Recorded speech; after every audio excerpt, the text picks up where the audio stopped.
بسم اللہ الرحمن الرحیم۔ السلام علیکم۔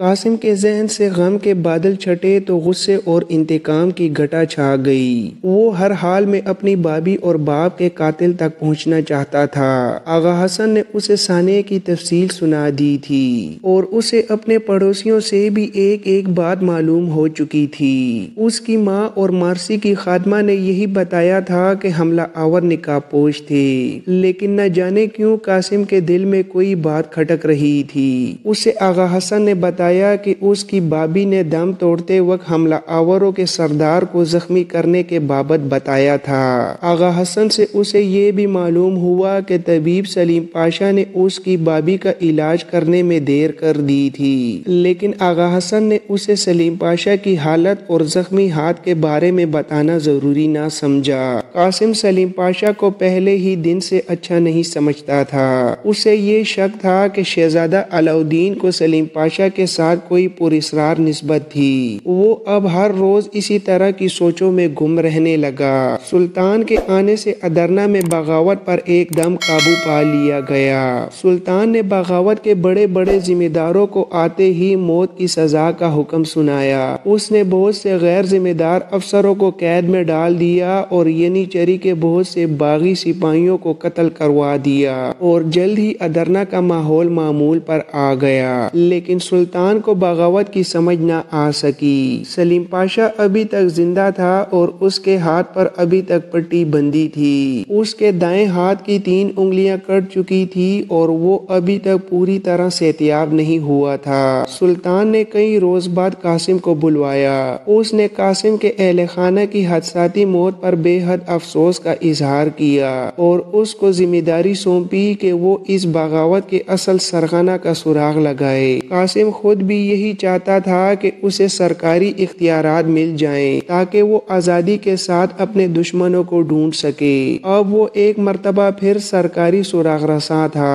اس مرتبہ بہرام خان اور اس کے پورے خفیہ محکمے کو براہ راست قاسم کی ماتحتی میں دے دیا گیا۔ محل میں معزول سلطان شہزادہ محمد نے بھی قاسم کو اپنی ہمدردی اور محبت کا یقین دلایا۔ سانیے کے 21ویں روز قاسم کے ساتھ ایک عجیب اتفاق پیش آیا۔ وہ ادرنا کے بازار آہنگراں سے گزر رہا تھا کہ اس کی ملاقات اربان کے ساتھ ہو گئی۔ یہ ادرنا کا ایک تنگ بازار تھا جہاں زیادہ تر لوہے اور لکڑی کے کاریگروں کی دکانیں تھیں۔ اس بازار میں شمشیریں، نیزے، تیر کمان اور دیگر جنگی ساز و سامان کے علاوہ روزمرہ کی چیزیں بھی تیار کی جاتی اور فروخت ہوتی تھیں۔ قاسم نے پہلی نظر میں ہی اربان کو پہچان لیا، لیکن اربان قاسم کو نہ پہچان سکا۔ لیکن جب اس کی نظروں میں شناسائی کی جھلک نمودار ہوئی تو وہ فوراً قاسم کے ساتھ بغلگیر ہو گیا۔ قاسم نے سب سے پہلے تو اربان سے معذرت کی کہ وہ اپنی مصروفیات کی وجہ سے اس کو دوبارہ ملنے نہ آ سکا، اور پھر اس نے اربان سے دریافت کیا کہ وہ ادرنا میں ابھی تک کیا کر رہا ہے اور کہاں مقیم ہے۔ اربان نے جواب میں مسکراتے ہوئے کہا، میں اسی بازار میں ایک بڑے آہنگر کے پاس کام کرتا ہوں اور ادرنا ہی کے ایک محلے میں رہائش پذیر ہوں۔ قاسم اچھی طرح جانتا تھا کہ اربان بے ضرر ہے، لیکن پھر بھی ایک یورپی اور عیسائی باشندہ ہونے کی وجہ سے اس کے دل میں اربان کی طرف سے شک پیدا ہوا۔ اس نے اربان کا مزید جائزہ لینے کے لیے کچھ کہنا ہی چاہا کہ اربان پہلے بول پڑا، ارے دوست، تمہیں یہ سن کر حیرت اور خوشی ہوگی کہ میں نے اسلام قبول کر لیا ہے، اور بغاوت کے دنوں میں جب میں گھر میں بند ہو کر رہ گیا تھا تو میں نے قرآن مجید پڑھنے کی بھی کوشش کی۔ حیرت انگیز، آپ نے اسلام قبول کر لیا! اب تو آپ میرے دوست ہی نہیں بلکہ مسلمان بھائی بھی ہیں، لیکن یہ انقلاب کیسے آیا اور کس کی مہربانی سے؟ قاسم کے لہجے میں واقعی حیرت تھی، لیکن جب اسے اربان نے اپنے مہربان کا نام بتایا تو قاسم کو حیرت کا ایک اور جھٹکا لگا، کیونکہ اربان نے کہا تھا، یہ انقلاب میری 9 مسلم بھتیجیوں حمیرہ اور مریم کے طفیل رونما ہوا۔ میری میری بھتیجیاں بہت اچھی ہیں، وہ خود اور ان کا باپ عباس بھی حال ہی میں مسلمان ہوئے ہیں۔ ہم سب قرآن حکیم پڑھنا چاہتے تھے، اب ہم نے اپنے لیے ایک استاد کا انتظام کر لیا ہے، کبھی ہمارے گھر آؤ نا۔ قاسم کو یہ خبر سن کر ایسے لگا جیسے ایک دم وہ ہوا میں اٹھ گیا ہو، مارے حیرت کے اس کی زبان سے الفاظ نہیں نکل رہے تھے۔ حمیرہ مریم اور عباس کو وہ جانتا تھا، بلکہ یہ نام اس کے اپنے تجویز کردہ تھے۔ وہ بوسنیا کی شہزادی کو کیسے بھول سکتا تھا جس نے پہلے ہی ینیچیری کے ایک 5000 سالار کے ساتھ ٹکرا جانا چاہا۔ وہ بوڑھے عباس اور اس کی بیٹی مریم کو بھی نہیں بھول سکتا تھا۔ اسے اس بات پر بھی بے حد حیرت تھی کہ یہ لوگ کب اور کیسے ادرنا آ نکلے تھے، اور یہی نہیں کہ ادرنا آ پہنچے تھے بلکہ اربان اور یہ سب ادرنا کے ایک محلے میں بھی مقیم تھے۔ اس کی آنکھیں پھٹی ہوئی تھیں اور اسے اپنی لا علمی پر افسوس ہو رہا تھا۔ وہ اربان کو لے کر ایک قہوہ خانے میں جا بیٹھا اور دیر تک اس کے بوسنیائی مہمانوں کے موضوع پر باتیں کرتا رہا۔ اربان نے اسے یہ بھی بتایا کہ وہ ایک عجیب و غریب منجنیق جسے توپ کہا جائے گا مسلمان سپاہ کے لیے بنانا چاہتا تھا اور سلطان سے ملنے کا خواہشمند تھا۔ قاسم کے لیے یہ تمام خبریں نئی اور حیران کن تھیں۔ اس نے اربان کے ساتھ وعدہ کیا کہ وہ اسے کل ہی سلطان کی خدمت میں لے جائے گا۔ اس نے اربان سے اس کے گھر کا پتہ بھی معلوم کر لیا اور یہ کہہ کر رخصت ہوا کہ وہ اب سیدھا سلطان مراد خان کے ساتھ اربان کی جدید توپ کے سلسلے میں ملنے کے لیے جائے گا اور سلطان سے کل کے لیے ملاقات کا وقت حاصل کرنے کی کوشش کرے گا۔ ایک طویل ملاقات کے بعد وہ قہوہ خانے سے اٹھا اور قصر سلطانی کی جانب چل دیا۔ قاسم نے سلطان کو اربان کے بارے میں بتایا تو سلطان کی باچھیں کھل گئیں اور اسے اربان سے ملنے کا بے حد اشتیاق پیدا ہوا۔ قاسم تو کل کا وقت لینے کے لیے حاضر ہوا تھا لیکن سلطان کل تک صبر نہ کر سکا۔ اس نے قاسم کو محل میں ٹھہرنے کے لیے کہا اور قاسم سے اربان کا پتہ حاصل کر کے اپنے خاص ہرکارے اربان کو عزت کے ساتھ محل میں لانے کے لیے دوڑا دیے۔ قاسم نے اربان کی بابت تو سلطان کو سب کچھ بتا دیا تھا لیکن بوسنیائی شہزادی اور عباس کے متعلق ذکر نہ کیا۔ نہ جانے اس میں قاسم کی کیا مصلحت تھی۔ قاسم سلطان کی ہدایت کے مطابق محل میں ٹھہر کر اربان کا انتظار کرنے لگا۔ بہت کم وقت گزرا تھا کہ عظیم آہنگر اربان کو بڑے عزت و احترام کے ساتھ سلطان مراد خان ثانی کی خدمت میں پیش کر دیا گیا۔ یہ سلطان کا دیوان خاص تھا جہاں اس وقت سلطان عظیم آہنگر اربان اور قاسم بن ہشام موجود تھے۔ اربان کے چہرے پر اس طرح اچانک بلائے جانے سے کس قدر حیرت تو تھی لیکن خوف یا مرعوبیت کا کوئی شبہ نہ تھا۔ سلطان نے اس آہنگر کا اٹھ کر استقبال کیا تو آہنگر اربان کی آنکھوں میں پہلی بار حیرت کی چمک نظر آئی۔ وہ عیسائیت کے شہنشاہ قیصر قسطنطنیہ کے دربار میں بھی حاضر ہوا تھا لیکن مسلمانوں کے سلطان کو دیکھ کر اس کے دل کی کیفیت عجیب تھی۔ اس نے سوچا کہ کیا بادشاہ بادشاہوں کے علاوہ بھی کسی کا اٹھ کر استقبال کرتے ہیں، لیکن وہ نہیں جانتا تھا کہ سلطان مراد خان ثانی ایک درویش صفت بادشاہ ہے۔ اربان خود بھی فلسفی اور درویش مزاج شخص تھا، چنانچہ اس نے سلطان کی مسکراہٹ میں اپنے لیے اپنائیت اور شفقت محسوس کی۔ سلطان نے اربان کے ساتھ گفتگو کا آغاز کرتے ہوئے پہلا جملہ یہ کہا: ہم اپنے معزز مہمان سے ناراض ہیں کیونکہ قسطنطنیہ کا عظیم آہنگر ہمارے دارالسلطنت میں گزشتہ 4 ماہ سے موجود ہے لیکن ہمیں ملنے کے لیے نہیں آیا۔ لیکن اربان نے جواب میں ایک عجیب بات کہہ کر عثمانی سلطنت کے فرمانروا مراد خان ثانی کو لرزا دیا۔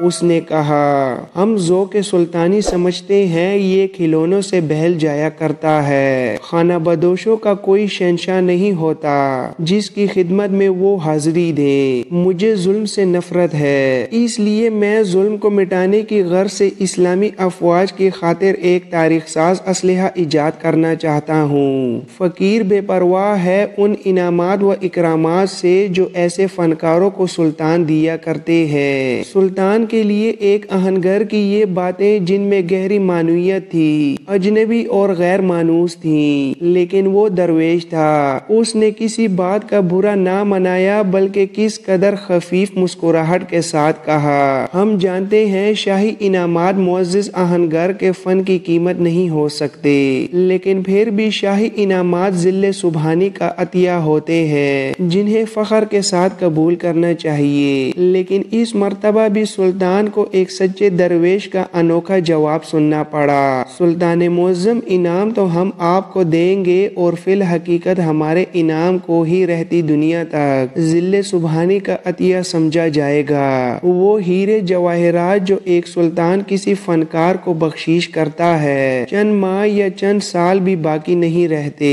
لیکن وہ انعام جو ہم سلطنت عثمانیہ کو بخشیں گے ہزاروں سال تک سلطنت عثمانیہ کے لیے فخر کا باعث رہے گا۔ اب سلطان کی آنکھوں میں آہنگر کے لیے تحسین کے جذبات امڑ آئے۔ اس کے چہرے پر سلطانی غصے کی ایک لکیر بھی نہیں تھی۔ اس نے آگے بڑھ کر اربان کے کندھے پر ہاتھ رکھ دیا اور کہا، ذہین نصیب، ہم سلطنت عثمانیہ کے لیے معزز فنکار کا انعام بصر و چشم قبول کریں گے۔ ہم تسلیم کرتے ہیں کہ ہم نے اتنے عظیم فنکار کو اپنے حضور طلب کر کے غلطی کی ہے۔ حق تو یہ تھا کہ ہم فن کے اس شہنشاہ کے حضور خود حاضر ہوتے۔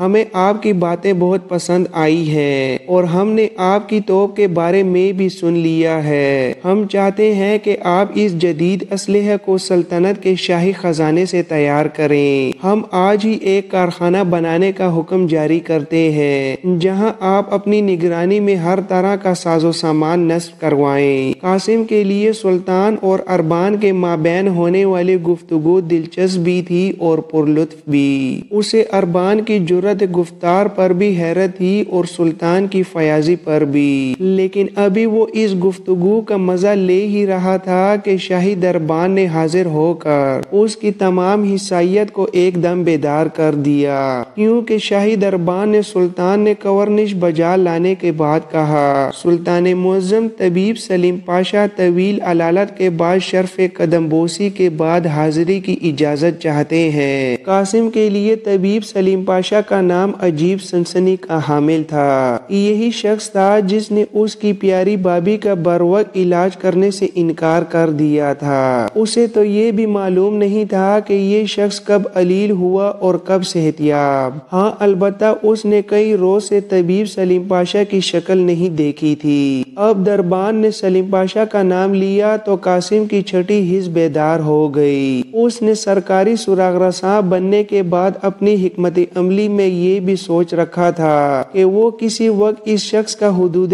اربع معلوم کرنے کی کوشش ضرور کرے گا، لیکن آج اتفاق سے طبیب سلیم پاشا اچانک اس کے سامنے آ گیا تھا۔ سلیم پاشا دیوان خاص میں داخل ہوا تو اس کا سر فرط ادب سے جھکا ہوا تھا۔ وہ سلطان کے حضور پہنچتے پہنچتے کمر تک جھک گیا، لیکن جو ہی اس نے سر اوپر اٹھایا تو اس کی نظر قاسم بن ہشام پر پڑی تو اس کے پیروں تلے سے زمین نکل گئی۔ وہ اپنے پیروں پر اس طرح لڑکھڑایا اور دیوان خاص کے فرش پر گرتے گرتے بچا۔ سلطان اور اربان نے اس کی اس حرکت کو بڑی عجیب نظروں سے دیکھا۔ سلیم پاشا کے چہرے پر ہوائیاں اڑ رہی تھیں اور وہ غیر ارادی طور پر اپنے زخمی ہاتھ کو جس پر پٹی بندھی تھی اپنی قبا میں چھپانے کی کوشش کرنے لگا۔ اس حرکت سے اس کی بے چینی کا آغاز ہوا، کیونکہ قاسم کے لیے اس کا زخمی ہاتھ بے حد اہمیت رکھتا تھا۔ قاسم کو حیرت تھی کہ ایک غیر جنگجو طبیب کا ہاتھ کیسے زخمی ہو گیا۔ اس کے ذہن میں اپنی بابی کے آخری جملے گونجنے لگے جو اس نے آغا حسن سے سنے تھے۔ اس کی بابی نے جان دیتے وقت کہا تھا کہ اس نے نکاح پوشوں کے سردار کو زخمی کر دیا تھا۔ یہی بات سلیم پاشا کا ہاتھ دیکھ کر اسے کیوں یاد آئی۔ اس کا دماغ سنسنانے لگا اور بدن کے رونگٹے کھڑے ہو گئے۔